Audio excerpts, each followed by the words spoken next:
You killed your father, who was molesting you. Why did you kill your mother? On Thursday night before, in one of the explosions, I was running downstairs and I was crying.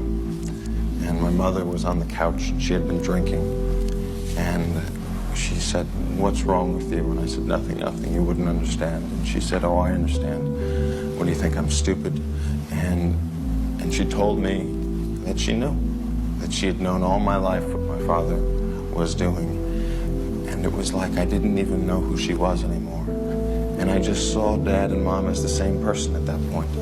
I saw them as a single person. It has been 35 years since Eric and Lyle Menendez shot and killed their parents inside the family's Beverly Hills mansion. So was it motivated by greed or years of sexual abuse at the hands of their parents? The brothers' first trial resulted in a mistrial, but in the retrial, they were found guilty of murder and sentenced to life in prison without parole. The brothers' defense attorneys say the trial was rigged in order to hand the LA County District Attorney a win after losing the highly publicized O.J. Simpson trial. Our Mary Beth McDade takes a look at whether justice was served or if the brothers were misjudged. MB. Sharon, Micah, most of the Menendez family members who knew about the sexual abuse believe the brothers should have been convicted of manslaughter, not murder. Now, if they had, Eric and Lyle would have been released from prison many years ago. 24 family members have now signed a petition asking that they be freed. Well, tonight we take a look at the new evidence that could change everything. Who was the person that was shot? My mom and my dad. Your mom and dad? It was late August 20th, 1989, when news broke of a gruesome double murder inside a Beverly Hills mansion. The victims, a wealthy entertainment executive, Jose Menendez, and his former beauty queen wife, Kitty. The world would later learn the killers were their sons, Lyle and Eric Menendez, who were 21 and 18 at the time. I think the biggest misconception that people have about the Menendez case is these were a pair of greedy rich kids that killed this lovely couple on Sunday night in Beverly Hills because they were in a hurry to inherit their parents' money. And that's not the real story. Journalist Robert Rand covered both Menendez trials and remains close to the Menendez family and the brothers. And in his books, he talks about how their brothers shotgunning their parents to death had nothing to do with greed. It was all about self-defense. I believe that Eric and Lyle are incredible survivors of, just crazy sexual abuse, but also physical and mental abuse. The Menendez's relatives were aware of the trauma going on behind the gates of the Menendez mansion and supported the brothers back then. What I'd like to say is that they're innocent.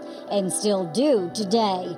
Most family members believe they should have been convicted of manslaughter, not murder. Diane Vandermalen is one of the many relatives who used to stay at the house and testified at the first trial. He and his dad had been touching each other, and he indicated that it was in his genital area.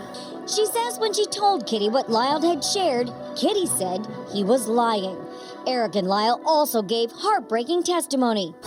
My dad had been molesting me. He raped me. The brothers said they were driven to murder after a lifetime of abuse and feared their parents were about to kill them to prevent them from exposing the family's dark secrets. Kitty Menendez had recently bought 2 rifles that were loaded in a closet upstairs. And there were a series of confrontations in the final days before the killings. The first trial resulted in 2 hung juries, one for Eric, one for Lyle, split along gender lines. Men wanted murder. Women, like juror Hazel Thornton, wanted manslaughter. First of all, I believed their story that they had been abused and that they had killed out of fear and had not planned the killings. Thornton tells KTLA the men didn't believe boys could be molested by their fathers. A lot of people at that time in the 90s knew little about child abuse. District Attorney Gil Garcetti decided to retry the case. Then, between trial number 1 with 2 juries and trial number 2, something very significant happened in Los Angeles. O.J. Simpson verdict came back. The LADA's office lost that case, It became a firestorm. Garagos says with Garcetti up for re-election and needing a win, the second trial was in essence rigged. The brothers were tried together. Most of the abuse evidence wasn't allowed, and manslaughter was taken off the table. He changed it in a way that was significant, that basically directed an all or nothing, a murder or an acquittal. The brothers were found guilty of murder and sentenced to life without the possibility of parole. I think if people knew more about what really happened in the first trial and what happened in the second trial, they would see that it was a miscarriage of justice. A habeas petition has now been filed asking the courts to look at the rule changes between the two trials and at some new evidence backing the brothers' abuse claims. A newly discovered letter Eric wrote to a family member months before the killings about his father molesting him.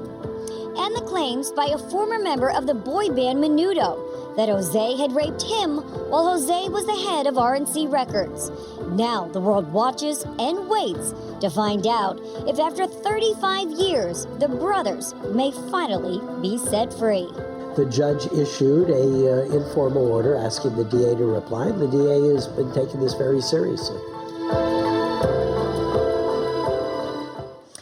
Now, we asked Gil Garcetti if he would like to be part of this story, but he declined. The Los Angeles DA's office is supposed to come back with a decision next week about this petition.